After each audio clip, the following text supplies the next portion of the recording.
Filled 366 A Brief History of Modern India Chapter 19 Civil Disobedience Movement and Round Table Conference is the run-up to Civil Disobedience Movement Calcutta Session of Congress. It was at the Calcutta Session of the Congress in December 1928 that the Nehru Report was approved, but the younger elements led by Jawaharlal Nehru, Subhash Bose and Satyamurthy expressed their dissatisfaction with Dominion status as the goal of Congress. Instead, they demanded that the Congress adopt Purna Swaraj or complete independence as its goal. The older leaders like Gandhi and Motilal Nehru wished that the Dominion status demand not be dropped in haste, as consensus over it had been developed with great difficulty over the years. They suggested that a 2-year grace period be given to the government to accept the demand for a Dominion status. Later, under pressure from the younger elements, this period was reduced to 1 year. Now, the Congress decided that if the government did not accept a constitution based on Dominion status by the end of the year, the Congress would not only demand complete independence but would also launch a civil disobedience movement to attain its goal. 366. CDM and Round Table Conferences. 367 Political activity. During 1929, Gandhi traveled incessantly during 1929 preparing people for direct political action, telling the youth to prepare for the fiery ordeal, helping to organize constructive work in villages and redressing specific grievances on lines of the Bardala agitation of 1928. The Congress Working Committee (CWC) organized a foreign cloth boycott committee to propagate an aggressive program of boycotting foreign cloth and public burning of foreign cloth. Gandhi initiated the campaign in March 1929 in Calcutta and was arrested. This was followed by bonfires of foreign cloth all over the country. Other developments which kept the political temperature high during 1929 included the Meerut conspiracy case, March bomb explosion in Central Legislative Assembly by Bhagat Singh and B.K. April, and the coming to power of the minority Labour government led by Ramsay MacDonald in England in May. And Wedgwood Ben became the Secretary of State for India. Irwin's declaration, October 31, 1929, before the Simon Commission report came out, the declaration by Lord Irwin was made. It was the combined effort of the Labour government, always more sympathetic to Indian aspirations than the Conservatives, and a Conservative viceroy. The purpose behind the declaration was to restore faith in the ultimate purpose of British policy. The declaration was made in the form of an official communiqué in the Indian Gazette on October 31, 1929.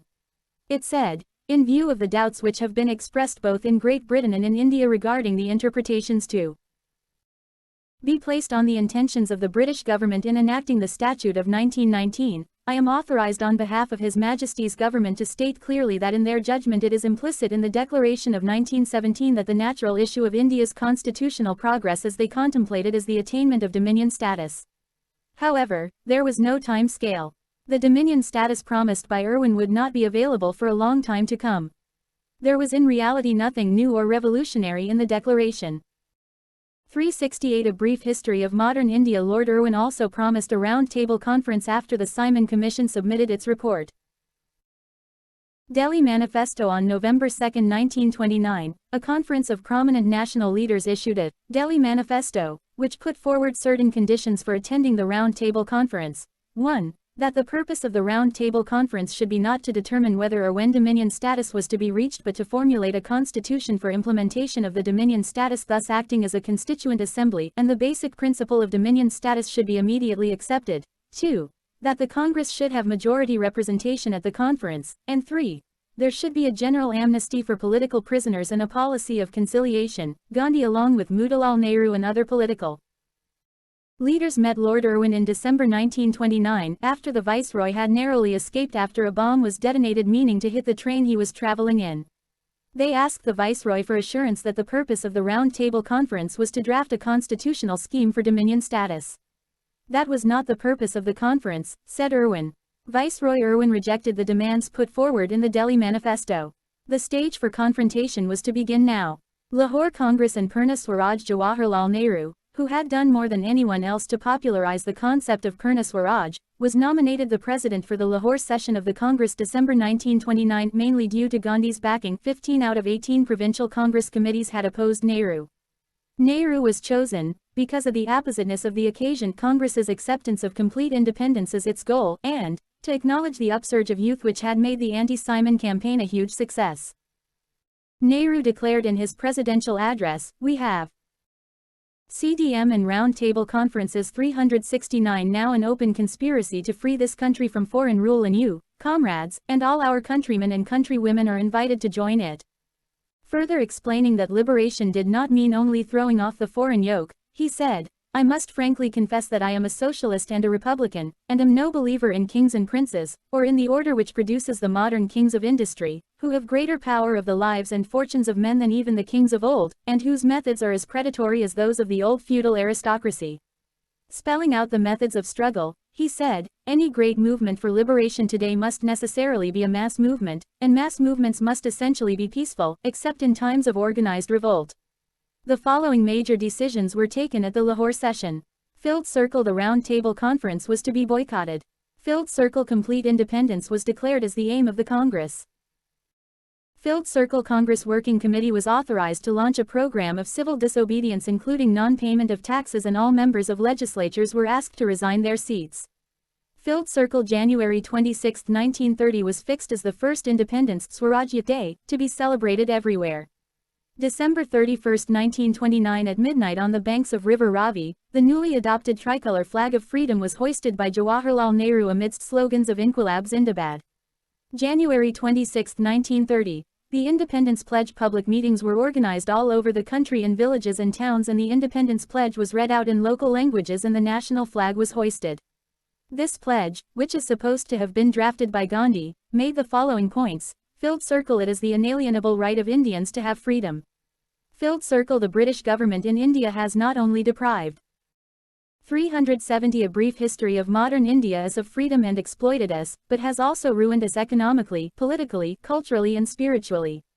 India must therefore sever the British connection and attain Purna Swaraj or complete independence. Filled Circle. We are being economically ruined by high revenue, destruction of village industries with no substitutions made, while customs, currency and exchange rate are manipulated to our disadvantage. Filled Circle. No real political powers are given, rights of free association are denied to us, and all administrative talent in us is killed. Filled Circle. Culturally, the system of education has torn us from our moorings. Filled Circle. Spiritually, compulsory disarmament has made us unmanly. Filled Circle. We hold it a crime against man and God to submit any longer to British rule. Filled Circle. We will prepare for complete independence by withdrawing, as far as possible, all voluntary association from the British government, and will prepare for civil disobedience through non-payment of taxes. By this an end of this inhuman rule is assured. Filled Circle. We will carry out the Congress instructions for purpose of establishing Purna Swaraj. Civil disobedience movement. The Salt Satyagraha and other upsurges. Gandhi's 11 demands to carry forward the mandate given by the Lahore Congress. Gandhi presented 11 demands to the government and gave an ultimatum of January 31, 1930 to accept or reject these demands. The demands were as follows. Issues of general interest. 1.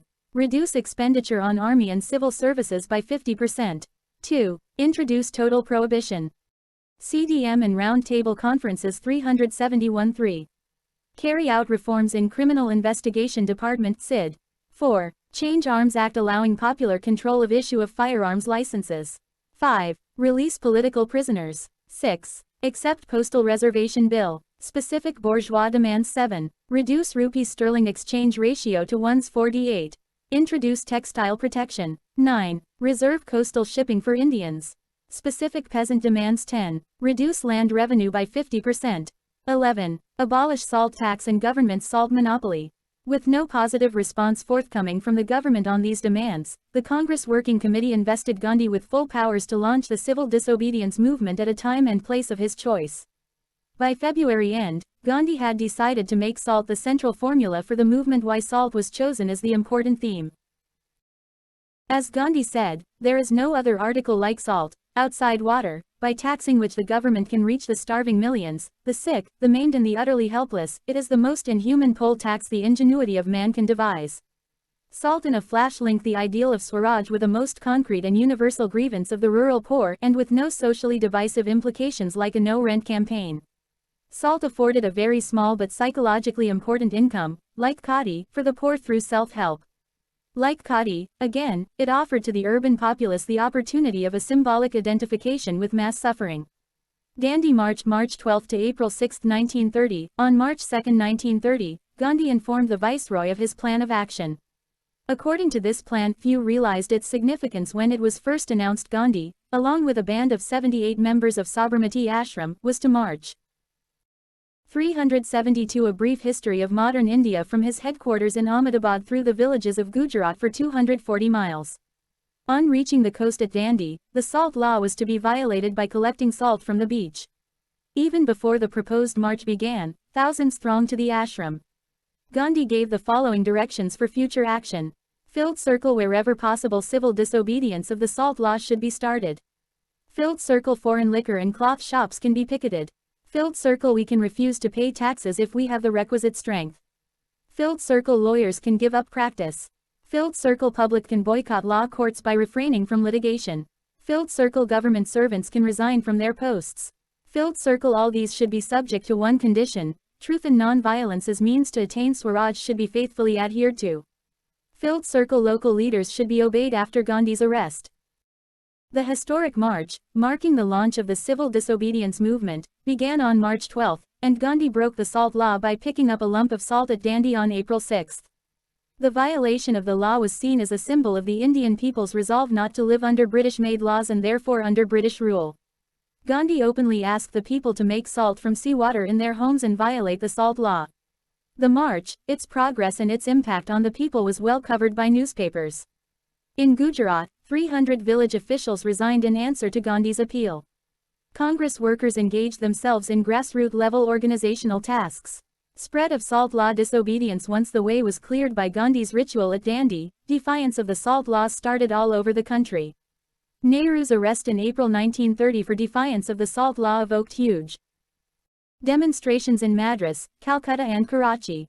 Gandhi's arrest came on May 4, 1930, when he had announced that he would lead a raid on Dharasana salt works on the west. CDM and Round Table Conferences 373 Coast. Gandhi's arrest was followed by massive protests in Bombay, Delhi, Calcutta and in Sholapur, where the response was the most fierce. After Gandhi's arrest, the CWC sanctioned Filled Circle non-payment of revenue in Ryotwari areas, Filled Circle no Chokadera tax campaign in Zamindari areas, and Filled Circle violation of forest laws in the central provinces. Satyagraha at different places. A brief survey of the nature of civil disobedience movement in different parts of the subcontinent is given below. Filled Circle. Tamil Nadu in April 1930, c. Rajagopalachari organized a march from Thiruchirappalli Trichinopalli as it was called by the British, to Vedaranyam on the Tanjore or Thanjavur coast to break the salt law. The event was followed by widespread picketing of foreign cloth shops. The anti-liquor campaign gathered forceful support in interior regions of Coimbatore, Madura, Vardhanagar, etc. Although Rajaji tried to keep the movement non-violent, violent eruptions of masses and the violent repressions of the police began. To break the Chulai Mills strike, police force was used. Unemployed weavers attacked liquor shops and police pickets at Gudayatam, while the peasants, suffering from falling prices, rioted at Bodhinayakanur in Madura. Filled Circle. Malabar K. Kelappan, a Nair Congress leader famed for the Vaikom Satyagraha, organized salt marches. P. Krishna Pillai, the future founder of the Kerala Communist movement, heroically defended the national flag in the face of police lathi charge on Calicut Beach in November 1930. Filled Circle Andhra region district salt marches were organized in East and West Godavari, Krishna and Guntur. A number of Sibirams military-style camps were set up to serve as the headquarters of the Salt Satyagraha. The merchants contributed to Congress funds, and the dominant caste Kama and Raju cultivators defied repressive measures. But the mass support like that in the non-cooperation movement 1921-22 was missing in the region. Filled Circle Orissa under Gopalbandhu Chaudhary, a Gandhian leader, Salt Satyagraha proved effective in the coastal regions of Balasore, Cuttack and Puri districts. 374 A brief history of modern India. Filled Circle Assam. The civil disobedience failed to regain the heights attained in 1921-22 due to divisive issues, the growing conflicts between Assamese and Bengalis, Hindus and Muslims, and the tensions developing from the inflow of Muslim peasants from the densely populated East Bengal. However, a successful student strike against the Cunningham Circular, which banned students' participation in politics, was seen in May 1930. Chandraprabha Saikiani, in December 1930, incited the Aboriginal Kachari villages to break forest laws, which was, however, denied by the Assam Congress leadership. Filled Circle. Bengal. The Bengal Congress, divided into two factions led by Subhas Bose and J.M. Sengupta, was involved in the Calcutta Corporation election. This resulted in alienation of most of Calcutta Bhadralok leaders from the rural masses. Also, communal riots were seen in Dhaka, now Dhaka, and Kishoreganj, and there was little participation of Muslims in the movements. Despite this, Bengal provided the largest number of arrests as well as the highest amount of violence. Midnapur, Aramba and several rural pockets witnessed powerful movements developed around Salt Satyagraha and Chowkidari tax. During the same period, Surya Sen's Chittagong revolt group carried out a raid on two armories and declared the establishment of a provisional government. Filled Circle. Bihar. Champaran and Saran were the first two districts to start Salt Satyagraha. In landlocked Bihar, manufacture of salt on a large scale was not practicable and at most places it was a mere gesture. In Patna, Nakas Pond was chosen as a site to make salt and break the salt law under Ambika Khan Sinha. However, very soon, a very powerful Chowkidari tax agitation replaced the Salt Satyagraha owing to physical constraints in making salt. By November 1930, sale of foreign cloth and liquor dramatically declined, and administration collapsed in several parts like the Barhi region of Munger. The tribal belt of Chotanagpur, now in Jharkhand, saw instances of lower-class militancy. Banga Maji and Samra Maji, influenced by Gandhism, led a movement in Hazaribagh which combined socio-religious reform along Sanskritizing. CDM and Round Table Conferences 375 lines, in which followers were asked to give up meat and liquor, and use khadi. However, the Santals were reported to be taking up illegal distillation of liquor on a large scale under the banner of Gandhi. It was observed that while most big zamindars remained loyal to the government, small landlords and better-off tenants participated in the movement. But several times, increased lower-class militancy lowered the enthusiasm of the small landlords and better-off tenants. Peshawar. Here, Khan Abdul Ghaffar Khan's educational and social reform work among the Pathans had politicized them. Ghaffar Khan, also called Badshah Khan and Frontier Gandhi, had started the first Pushto political monthly Puptun and had organized a volunteer brigade, Kudai Khidmatgars, popularly known as the Red Shirts, who were pledged to the freedom struggle and non-violence. On April 23, 1930, the arrest of Congress leaders in the NWFP led to mass demonstrations in Peshawar, which was virtually in the hands of the crowds for more than a week till order was restored on May 4. This was followed by a reign of terror and martial law. It was here that a section of Garhwal Rifles soldiers refused to fire on an unarmed crowd. This upsurge in a province with 92% Muslim population left the British government nervous. Sholapur. This industrial town of southern Maharashtra saw the fiercest response to Gandhi's arrest. Textile workers went on a strike from May 7 and along with other residents burnt liquor shops and other symbols of government authority such as railway stations, police stations, municipal buildings, law courts, etc. The activists established a virtual parallel government which could only be dislodged with martial law after May 16. Dharasana. On May 21, 1930, Sarojini Naidu, Imam Sahib and Manilal, Gandhi's son, took up the unfinished task of leading a raid on the Dharasana salt works. The unarmed and peaceful crowd was met with a brutal lathicharge which left 2 dead and 320 injured. This new form of salt satyagraha was eagerly adopted by people in Wadala, Bombay, Karnataka, Sanaketa salt works, Andhra, Midnapur, Balasore, Puri and Cuttack. 376. A brief history of modern India. Gujarat. The impact was felt in Anand, Borsad and Nadiad areas in Kedah district, Bardala in Surat district and Jambusar in Bharuch district. A determined no-tax movement was organized here which included refusal to pay land revenue. Villagers crossed the border into neighboring princely states such as Baroda with their families and belongings and camped in the open for months to evade police repression. The police retaliated by destroying their property and confiscating their land. Maharashtra, Karnataka, central provinces. These areas saw defiance of forest laws such as grazing and timber restrictions and public sale of illegally acquired forest produce. United Provinces. A no revenue campaign was organized. A call was given to zamindars to refuse to pay revenue to the government. Under a no rent campaign, a call was given to tenants against zamindars. Since most of the zamindars were loyalists, the campaign became virtually a no rent campaign. The activity picked up speed in October 1930, especially in Agra and Rai Bareilly. Manipur and Nagaland. These areas took a brave part in the movement. At the young age of 13, Rani Gaidanliu, a Naga spiritual leader, who followed her cousin Hypo Jaitanong, born in what is now the state of Manipur, raised the banner of revolt against foreign rule. "We are free people, the white men should not rule over us," she declared. She urged the people not to pay taxes or work for the British, in the tradition established by the freedom struggle views. Gandhiji's body is in jail but his soul is with you. India's prestige is now in your hands. You must not use any violence under any circumstances. You will be beaten but you must not resist. You must not even raise a hand to ward off blows. Sarojini Naidu, on the eve of Dharasana assault Satyagraha. Although everyone knew that within a few minutes he would be beaten down, and perhaps killed, I could detect no signs of wavering or fear. They marched steadily with heads up. Webb Miller, an American journalist, reporting on Dharasana assault Satyagraha. CDM and Round Table Conferences 377 in the rest of India. As the reformist religious movement steadily turned political, the British authorities caught Hypo Jaitanong and hanged him on charges of treason in 1931. A manhunt was launched for Rani Gaitonliu. She outwitted the British till October 1932 when she was finally captured. She was later sentenced to life imprisonment. It was the interim government of India set up in 1946 that finally ordered her release from Tura jail. Forms of mobilization of masses was also carried out through Prabhat Feries, Vanar Senas, Manjari Senas, secret patrikas and magic lantern shows. Impact of agitation. 1. Imports of foreign cloth and other items fell.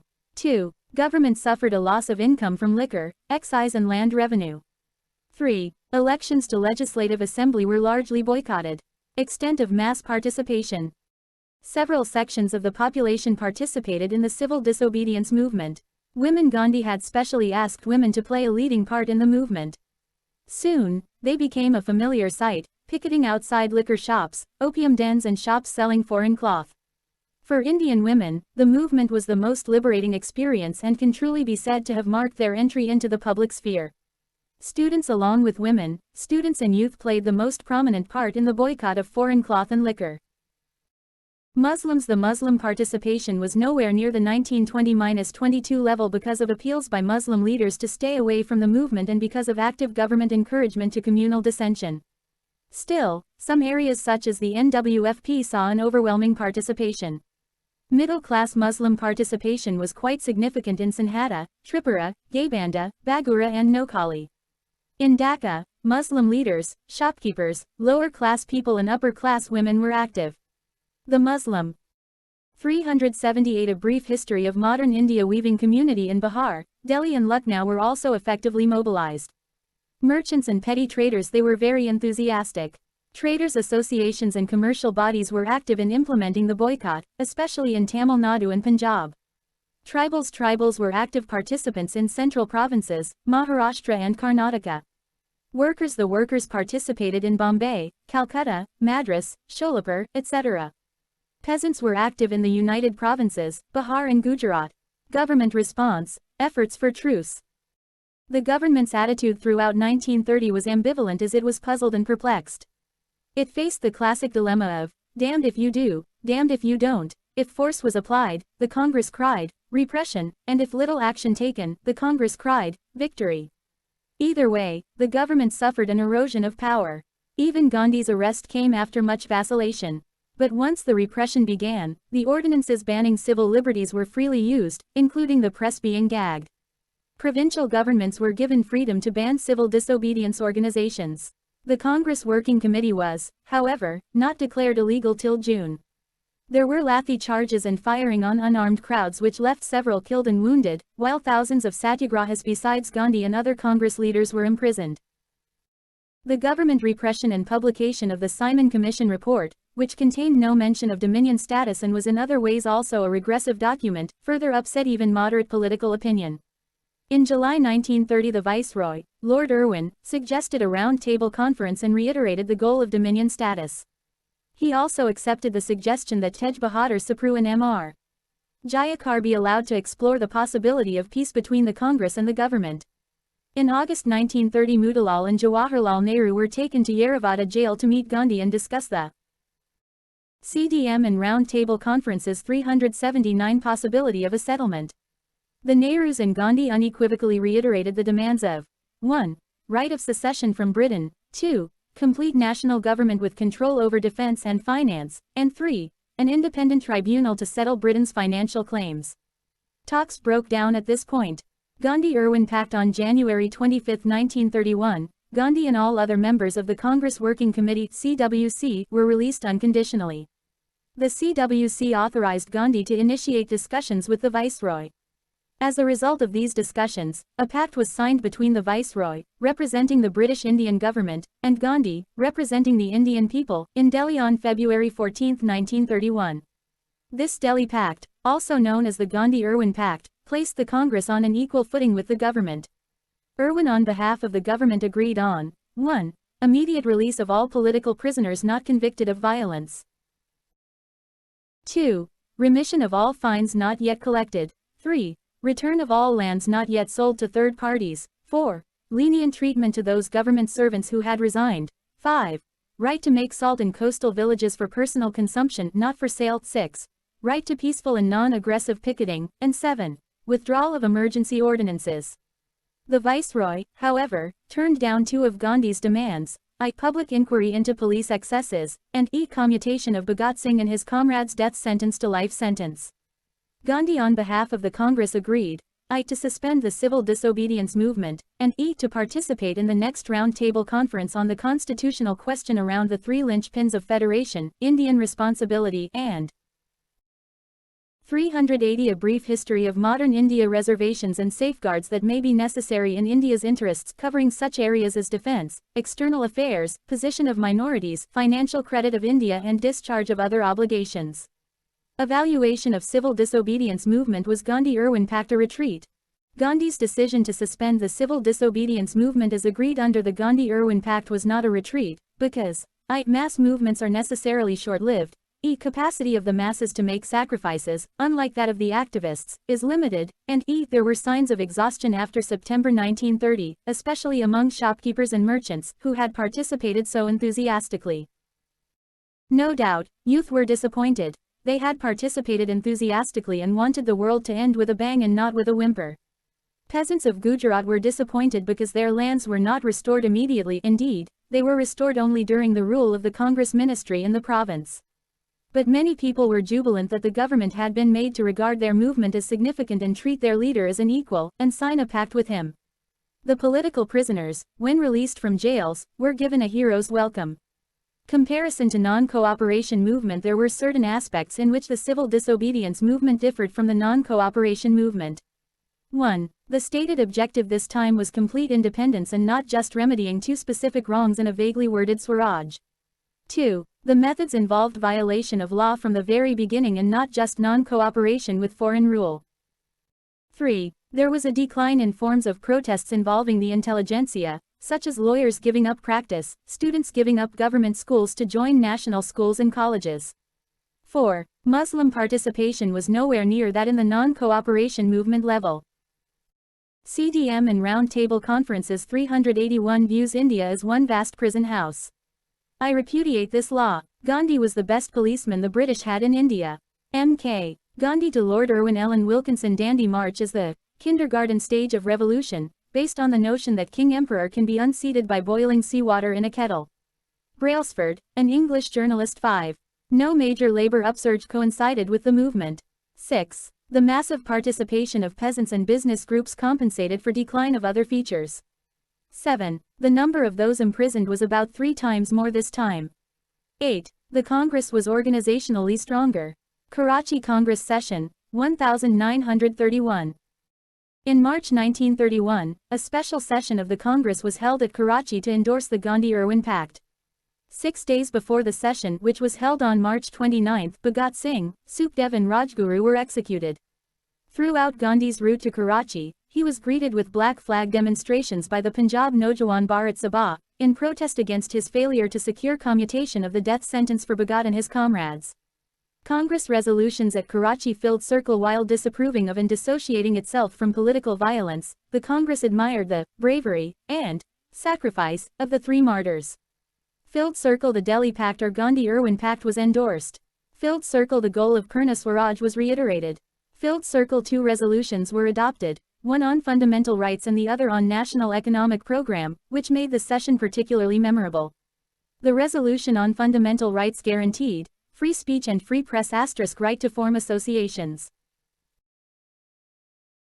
382 A brief history of modern India * right to assemble * universal adult franchise * equal legal rights irrespective of caste, creed and sex * neutrality of state in religious matters * free and compulsory primary education * protection to culture, language, script of minorities and linguistic groups. The resolution on National Economic Program included substantial reduction in rent and revenue in the case of landholders and peasants * exemption from rent for uneconomic holdings * relief from agricultural indebtedness * control of usury * better conditions of work including a living wage, limited hours of work and protection of women workers in the industrial sector * right to workers and peasants to form unions * state ownership and control of key industries, mines and means of transport. This was the first time the Congress spelt out what Swaraj would mean for the masses. In order to end exploitation of masses, political freedom must include economic freedom of starving millions. The Karachi Resolution was to remain, in essence, the basic political and economic program of the Congress in later years. The Round Table Conferences, the Viceroy of India, Lord Irwin, and the Prime Minister of Britain, Ramsay MacDonald, agreed that a Round Table Conference should be held, as the recommendations of the Simon Commission report were clearly inadequate. First Round Table Conference. The first Round Table Conference was held in London between November 1930 and January 1931.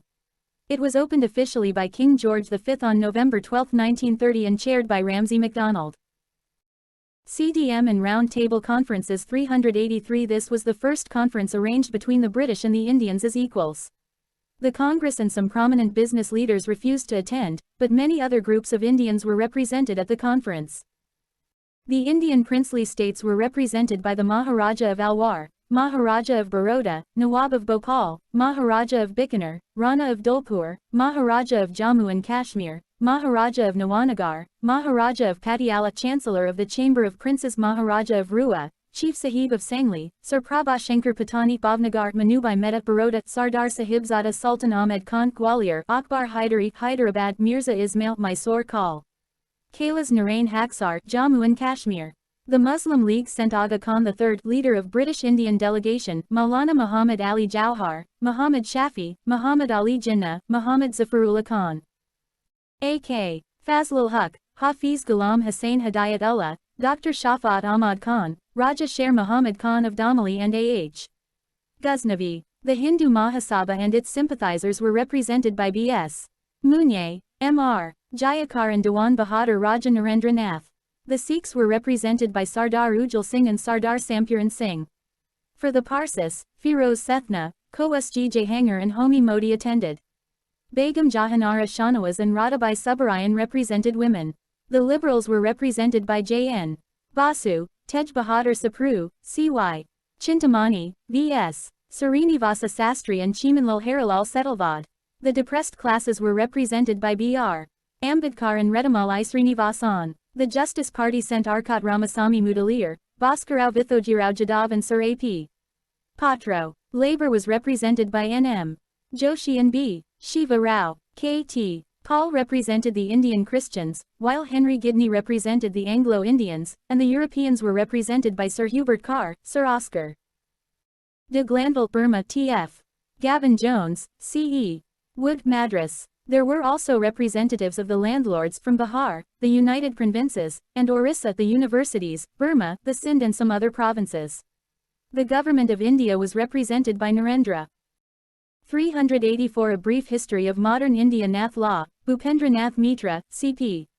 Ramaswamy Iyer and M. Ramachandra Rao. Outcome: nothing much was achieved at the conference. It was generally agreed that India was to develop into a federation, there were to be safeguards regarding defense and finance, while other departments were to be transferred. But little was done to implement these recommendations and civil disobedience continued in India.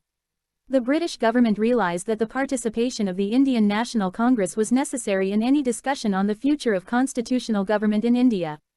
Second Round Table Conference members of the Indian Liberal Party such as Tej Bahadur Sapru, C.Y. Chintamani and Srinivasa Sastry appealed to Gandhi to talk with the Viceroy. Gandhi and Irwin reached a compromise which came to be called the Gandhi-Irwin Pact, the Delhi Pact. The Second Round Table Conference was held in London from September 7, 1931 to December 1, 1931. The Indian National Congress nominated Gandhi as its sole representative. A. Rangaswamy Iyengar and Madan Mohan Malviya were also there. There were a large number of Indian participants, besides the Congress. The princely states were represented by Maharaja of Alwar, Maharaja of Baroda, Nawab of Bhopal, Maharaja of Bikaner, Maharao of Kutch, Rana of Dholpur, Maharaja of Indore, Maharaja of Jammu and Kashmir, Maharaja of Kapurthala, Maharaja of Nawanagar, Maharaja of Patiala, Maharaja of Rua, Chief Sahib of Sangli, Raja of Sarala, Sir Prabhashankar Patani Bhavnagar Manubai Medat Baroda, Sardar Sahibzada Sultan Ahmed Khan Gwalior, Sir Muhammad Akbar Haidari Hyderabad Mirza Ismail Mysore Kal. K.N. Haksart Jammu and Kashmir T. Raghavaya Travancore Liaquat Hayat Khan Patiala. The Muslims were represented by Aga Khan III, Maulana Shaukat Ali, Muhammad Ali Jinnah, A.K. Fazlul Huq, Muhammad Iqbal, Muhammad Shafi, Muhammad Zafarullah Khan, Syed Ali Imam, Malvi. CDM and Round Table Conferences 385. Muhammad Shafi Dowdi, Raja Sher Muhammad Khan of Damali, A.H.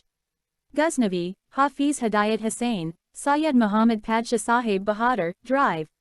Shafa'at Ahmad Khan, Jamal Muhammad and Nawab Sahibzada Syed Muhammad Mehr Shah. Hindu groups were represented by M.R. Jayakar, B.S. Munye and Dewan Bahadur Raja Narendra Nath. The liberals at the conference were J. N. Basu, C.Y. Chintamani, Tej Bahadur Sapru, V.S. Srinivasa Sastry and Chimanlal Harilal Setalvad. The Justice Party sent Raja of Babali, Arcot Ramasamy Mudalir, Sir A.P. Patro and Bhaskarrao Vithojirao Jadhav. The depressed classes were represented by B.R. Ambedkar and Redamal I Srinivasan. Sardar Ujjal Singh and Sardar Sampuran Singh represented the Sikhs. The Parsis were represented by Kowasji Jahangar, Homi Modi and Firoz Sethna. Indian Christians were represented by Surendra Kumar Datta and A.T. Pannerselvam. Industry was represented by Ghanshyam Das Birla, Sir Prashatamdas Thakurdas and Manekji Dattaboy. Labor was represented by N. M. Joshi, B. Shiva Rao and V.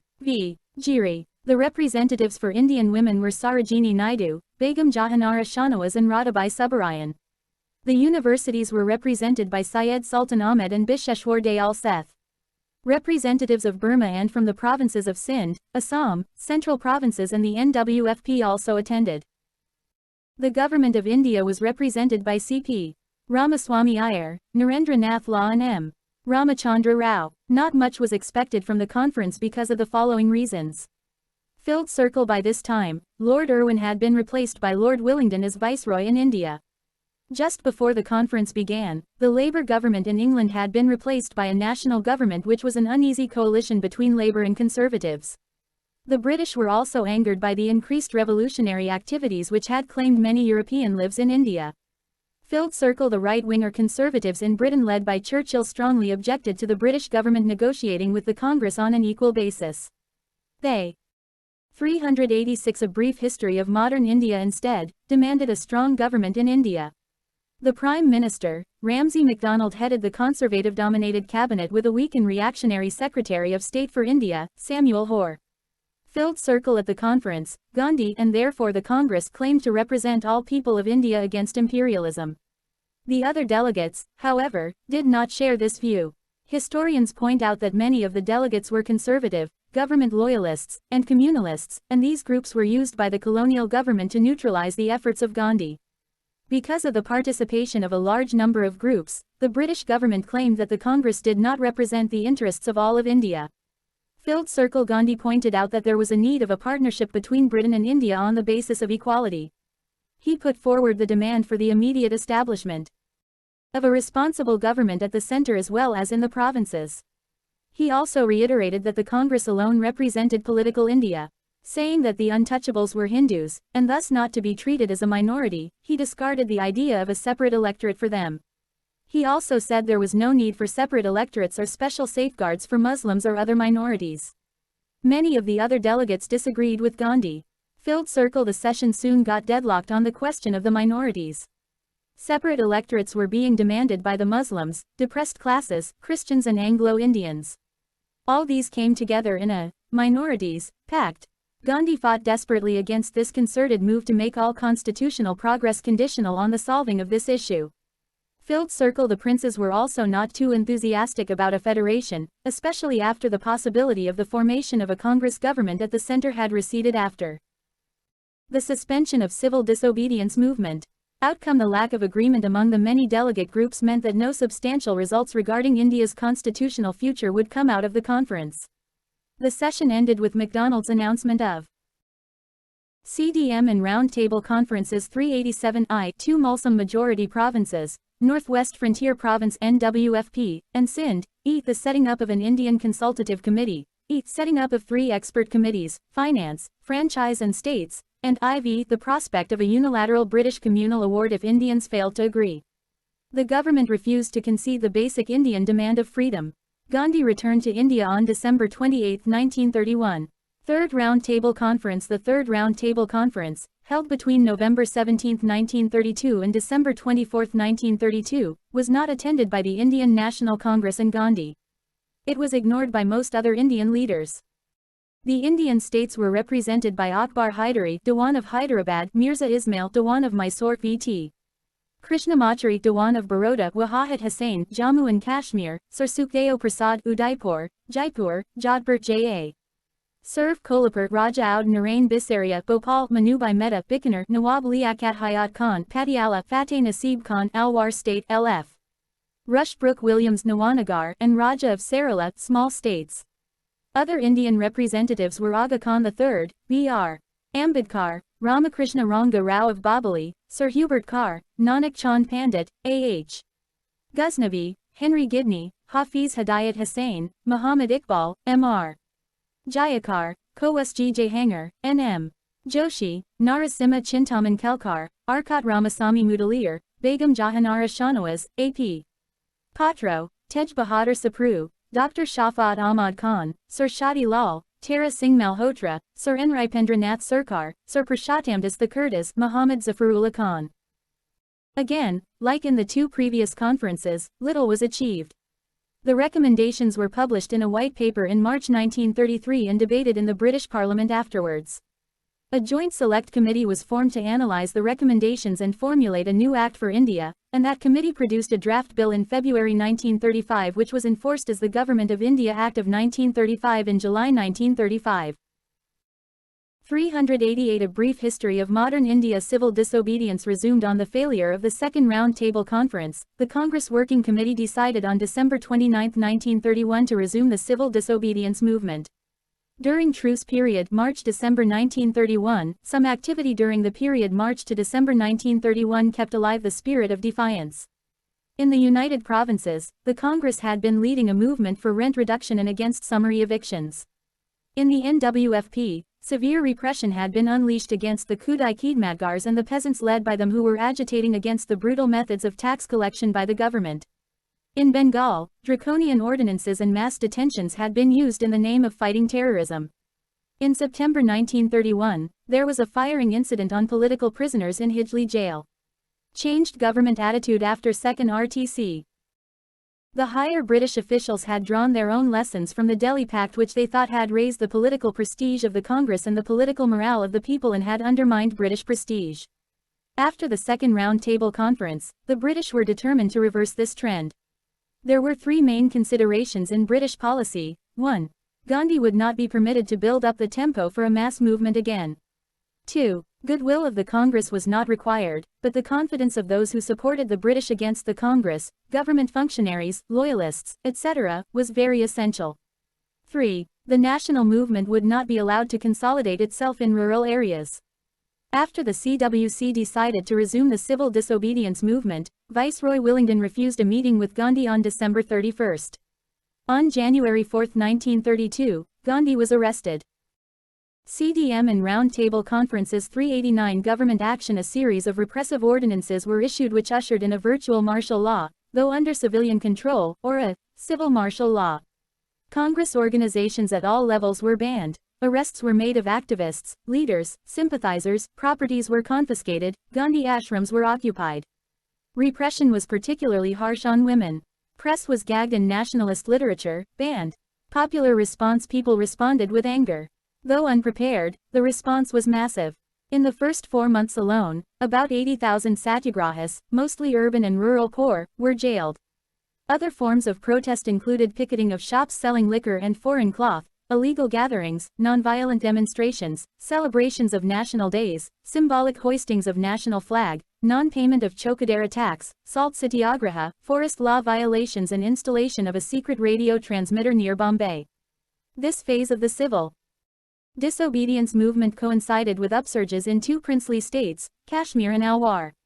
But this phase of the movement could not be sustained for long because I, Gandhi and other leaders had no time to build up the tempo, and the masses were not prepared. Finally, in April 1934, Gandhi decided to withdraw the civil disobedience movement. Though people had been cowed down by superior force, they had not lost political faith in the Congress, they had won freedom in their hearts. Communal Award and Pune Pact. The Communal Award was announced by the British Prime Minister, Ramsay MacDonald, on August 16, 1932. The Communal Award, based on the findings of the Indian Franchise Committee, also called the Lothian Committee, established separate electorates and reserved seats for minorities, including the depressed classes, which were granted 78 reserved seats. Thus, this award accorded 390. A brief history of modern India. Separate electorates for Muslims, Europeans, Sikhs, Indian Christians, Anglo-Indians, depressed classes, and even to the Marathas for some seats in Bombay. The award was perceived by the national leaders led by the Congress as another manifestation of the British policy of divide and rule. It should be noted here that Dr. B.R. Ambedkar in the past, in his testimony to the Simon Commission, had stressed that the depressed classes should be treated as a distinct, independent minority separate from the caste Hindus. Even, the Bengal Depressed Classes Association had lobbied for separate electorates with seats reserved according to the proportion of depressed class members to the total population as well as for adult franchise. But the Simon Commission rejected the proposal of separate electorate for the depressed classes. However, it retained the concept of reserving seats. In the second round table conference held in London, Ambedkar again raised the issue of separate electorate for the depressed classes. Earlier in the conference, Ambedkar had attempted to compromise with Gandhi on reserved seats in a common electorate, but Gandhi, who had declared himself the sole representative of India's oppressed masses, rejected Ambedkar's proposal and denounced the other delegates as unrepresentative. Further, Gandhi attempted to strike a deal with Muslims, promising to support their demands as long as the Muslims voted against separate electorates for the depressed classes. It is argued that political considerations might have motivated Gandhi to adopt such a stand. But despite such efforts, a consensus on the minority representation could not be worked out among the Indian delegates. In the wake of such a situation, Ramsay MacDonald, who had chaired the Committee on Minorities, offered to mediate on the condition that the other members of the committee supported his decision. And, the outcome of this mediation was the Communal Award. Main provisions of the Communal Award filled circle Muslims, Europeans, Sikhs, Indian Christians, Anglo-Indians, depressed classes, women, and even the Marathas were to get separate electorates. Such an arrangement for the depressed classes was to be made for a period of 20 years. CDM and Round Table Conferences. 391 filled circle in the provincial legislatures. The seats were to be distributed on communal basis. Filled circle. The existing seats of the provincial legislatures were to be doubled. Filled circle. The Muslims, wherever they were in minority, were to be granted a weightage. Filled circle. Except in the Northwest Frontier Province, 3% seats were to be reserved for women in all provinces. Filled circle. The depressed classes to be declared accorded the status of minority. Filled circle. The depressed classes were to get double vote, one to be used through separate electorates and the other to be used in the general electorates. Filled circle. Allocation of seats were to be made for laborers, landlords, traders and industrialists. Filled circle. In the province of Bombay, 7 seats were to be allocated for the Marathas. Congress stand. Though opposed to separate electorates, the Congress was not in favor of changing the communal award without the consent of the minorities. Thus, while strongly disagreeing with the communal award, the Congress decided neither to accept it nor to reject it. The effort to separate the depressed classes from the rest of the Hindus by treating them as separate political entities was vehemently opposed by all the nationalists. Gandhi's response. Gandhi saw the communal award as an attack on Indian unity and nationalism. He thought it was harmful to both Hinduism and to the depressed classes since it provided no answer to the socially degraded position of the depressed classes. Once the depressed classes were treated as a separate political entity, he argued, the question of abolishing untouchability would get undermined, while separate electorates would ensure that the untouchables remained untouchables in perpetuity. He said that what was required was not protection of the so-called interests of the depressed classes but root and branch eradication of untouchability. Gandhi demanded that the depressed classes be elected. 392 A brief history of modern India through joint and if possible a wider electorate through universal franchise, while expressing no objection to the demand for a larger number of reserved seats. And to press his demands, he went on an indefinite fast on September 20, 1932. Now leaders of various persuasions, including B.R. Ambedkar, M.C. Raja and Madan Mohan Malviya got together to hammer out a compromise contained in the Pune Pact. Pune Pact signed by B.R. Ambedkar on behalf of the depressed classes on September 24, 1932, the Pune Pact abandoned the idea of separate electorates for the depressed classes. But the seats reserved for the depressed classes were increased from 71 to 147 in provincial legislatures and to 18% of the total in the central legislature. The Pune Pact was accepted by the government as an amendment to the communal award. Impact of Pune Pact on Dalits. The Pune Pact, despite giving certain political rights to the depressed classes, could not achieve the desired goal of emancipation of the depressed class. It enabled the same old Hindu social order to continue and gave birth to many problems. Filled circle The pact made the depressed classes political tools which could be used by the majoritarian caste Hindu organizations. Filled circle It made the depressed classes leaderless as the true representatives of the classes were unable to win against the stooges who were chosen and supported by the caste Hindu organizations. Filled circle This led to the depressed classes to submit to the status quo in political, ideological and cultural fields and not being able to develop independent and genuine leadership to fight the Brahminical order. Filled circle It subordinated the depressed classes into being part of the Hindu social order by denying them a separate and distinct existence. Filled circle The Pune Pact perhaps put obstructions in the way of an ideal society based on equality, liberty, fraternity and justice. CDM and Round Table Conferences 393 Filled circle By denying to recognize the Dalits as a separate and distinct element in the national life, it preempted the rights and safeguards for the Dalits in the Constitution of Independent India. Joint electorates and its impact on depressed classes.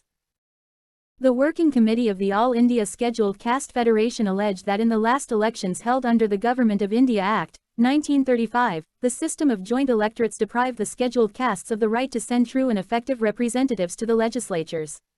The committee, further, said that the provisions of the joint electorate gave the Hindu majority the virtual right to nominate members of the scheduled castes who were prepared to be the tools of the Hindu majority. The Working Committee of the Federation, thus, demanded for the restoration of the system of separate electorates, and nullification of the system of joint electorates and reserved seats. Even after signing the Pune Pact, Dr. B.R. Ambedkar continued to denounce the Pune Pact till 1947.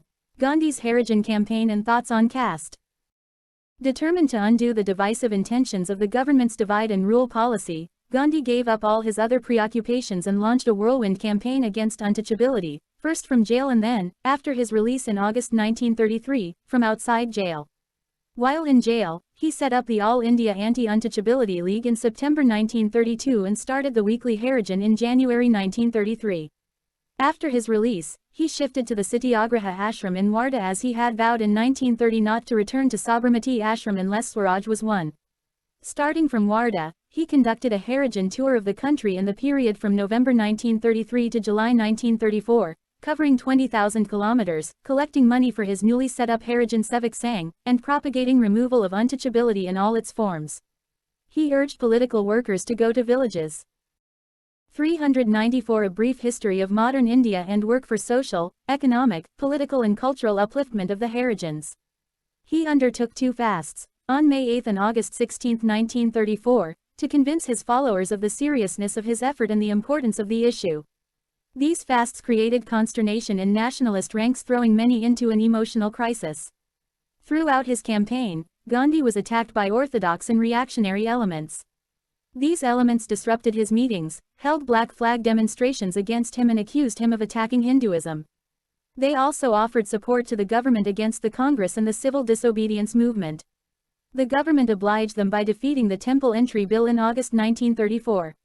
Orthodox Hindu opinion in Bengal was against the acceptance of permanent caste Hindu minority status by the Pune Pact. Throughout his Harijan tour, social work and fasts, Gandhi stressed on certain themes.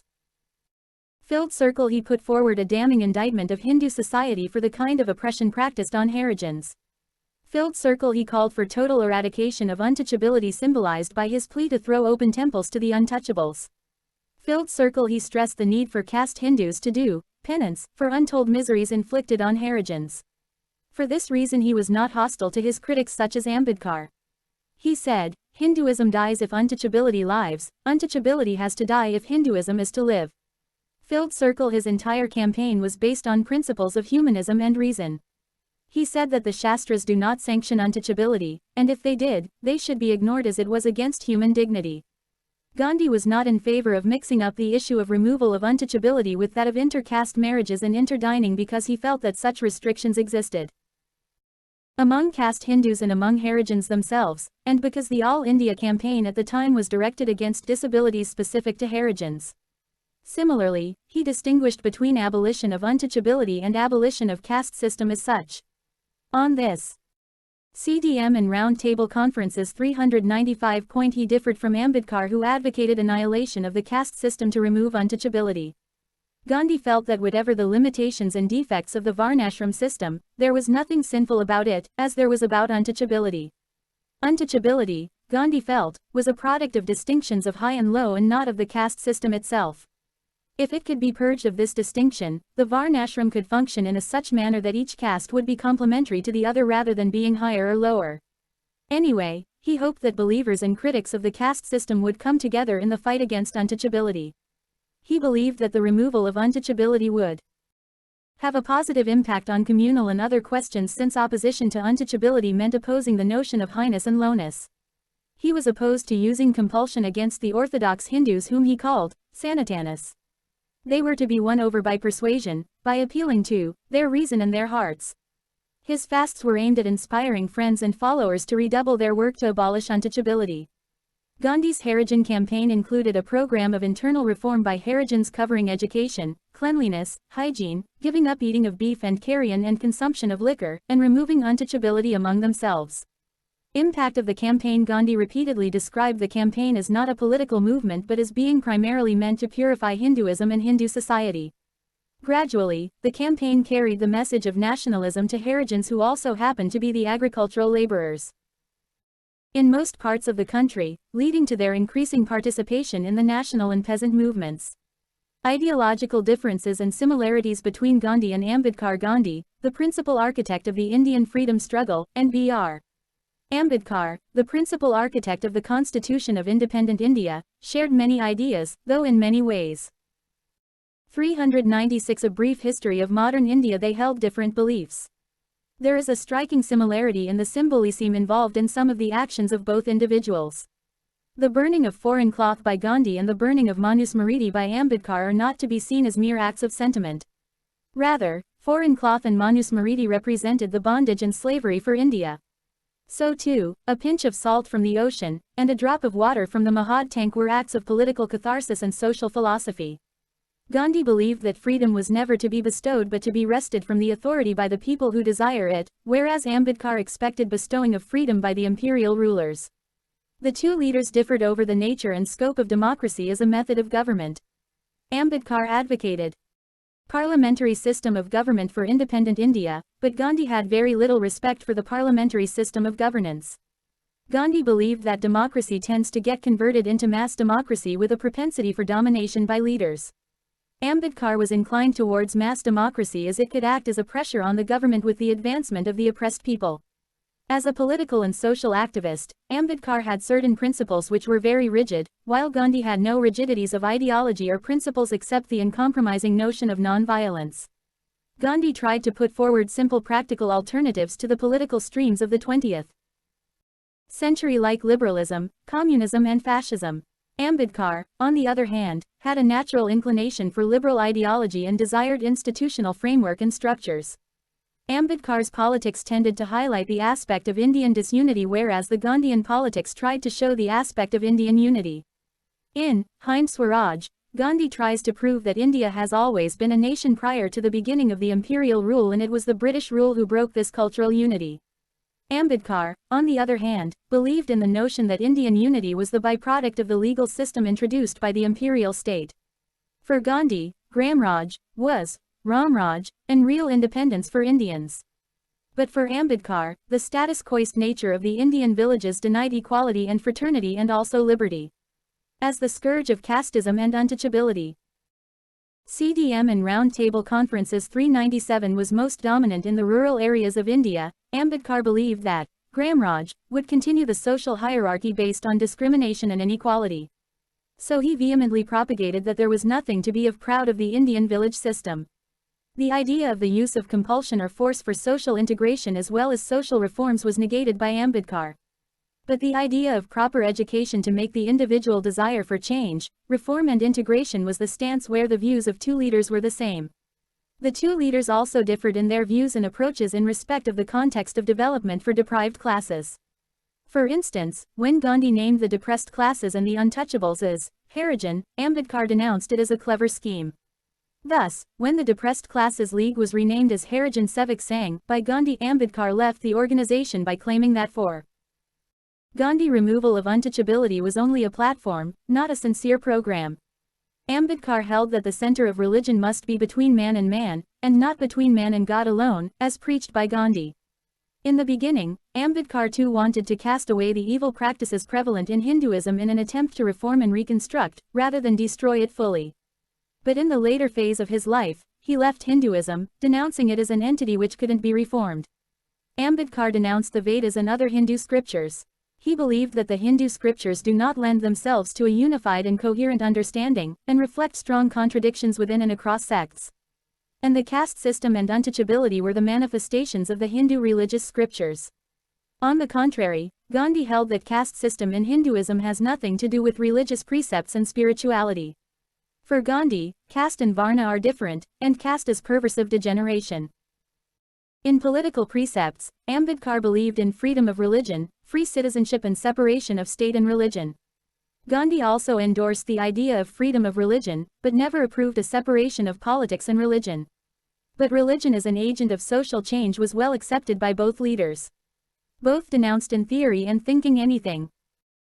398 A brief history of modern India that either decried or diminished the role of religion in the life of an individual or in the life of society. Ambedkar envisaged limited sovereign power of the state and, following from that, limited authority for the government. According to him, legal sovereign power should be limited and people should be the ultimate sovereign. Gandhi too believed in limited sovereign power of the state. According to him, absolute sovereign power of the state would annihilate the spirit and personality of an individual. Gandhi, in fact, believed in least governance being the best governance. The notions of violence and non-violence got differing explanations from Gandhi and Ambedkar. Ambedkar held absolute non-violence as an end and relative violence as a means, whereas Gandhi never made such a distinction and was an avowed opponent of violence of any kind. Ambedkar believed in purity of ends and justified means as just when the ends were just. Whereas in Gandhian perception it was purity of means that determined the end. Gandhi and Ambedkar differed greatly in their views concerning mechanization of production and utilization of heavy machinery. Gandhi was apprehensive about the dehumanizing impact of mechanization and held it responsible for the creation as well as sustaining of exploitative socio-economic orders in the world. Ambedkar, on the other hand, attributed the evil effect of machinery to wrong social organizations that gave sanctity to private property and the pursuit of personal gains. Ambedkar was of the firm belief that machinery and modern civilization were of benefit to all, and held that the slogan of a democratic society must be machinery and more machinery, civilization and more civilization. The idea of social transformation through democratic and peaceful means got support from Ambedkar as well as view. It would thus appear that Ambedkar and Gandhi had common allergy for social evil and imperial injustice. But a fundamental difference, more apparent than real, demarcated the two minds. Justice Krishna Iyer. CDM and Round Table Conferences 399 Gandhi. They never sought a violent overthrow of any kind. Ambedkar desisted from pleading a blunt destruction of the social order, however, evil it was.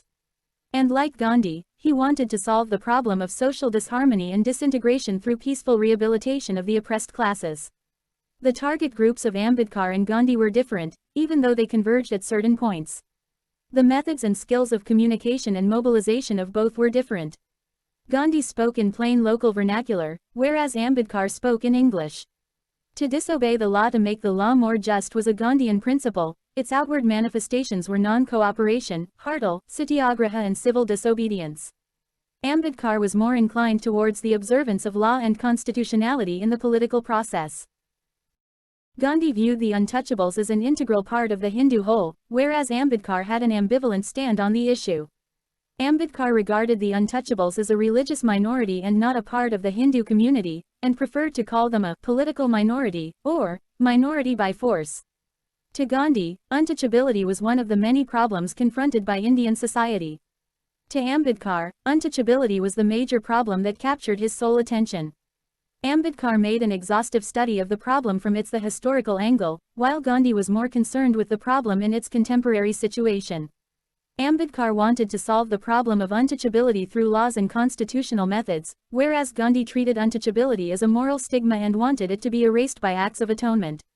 Gandhi had little use of legal constitutional modes. He looked to morality and thus supported conscience to remedy the evil.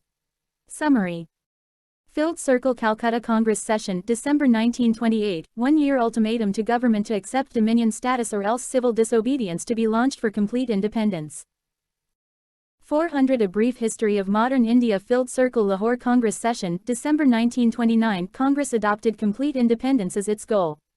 Congress decided to launch a civil disobedience movement. January 26, 1930 celebrated as the first Independence Day all over the country. Filled Circle Dandi March, March 12 to April 6, 1930, led by Gandhi, resulted in spread of salt satyagraha to Tamil Nadu, Malabar, Andhra, Assam, Bengal. Filled Circle spread of the movement with additional avenues of protest. Kudai Khedmatgars active in NWFP. Textile workers active in Sholapur. Salt satyagraha in Dharasana. No Chokadera tax campaign in Bihar. Anti-Chokadera and anti-Union Board tax in Bengal. No tax movement in Gujarat. Civil disobedience of forest laws in Maharashtra, Karnataka and central provinces. Agitation against Cunningham Circular in Assam. No rent campaign in UP. Mass participation of women, students, some sections of Muslims, merchants and petty traders, tribals, workers and peasants. Filled Circle Gandhi-Irwin Pact, March 1931. Congress agreed to attend second RTC and to withdraw CDM. Filled Circle Karachi Congress Session, March 1931, endorsed Delhi Pact between Gandhi and Irwin. Passed resolutions on economic program and fundamental rights. Filled Circle The Round Table Conference. The second RTC right wing in Britain against concessions to Indians. Session got deadlocked on question of safeguards to minorities. Filled Circle December 1931 to April 1934. Second phase of civil disobedience movement. Filled Circle Communal Award 1932 and Pune Pact provided separate electorates to depressed classes. Nationalists felt this to be a threat to national unity. Gandhi's fast unto death, September 1932, led to Pune Pact which abandoned separate electorates for depressed classes in favor of increased reserved seats for them. Filled Circle Impact of Pune Pact on depressed classes. Filled Circle Joint Electorate and its impact on depressed classes. Filled Circle Differences and similarities between thoughts of Gandhi and Ambedkar. Chapter 20 Debates on the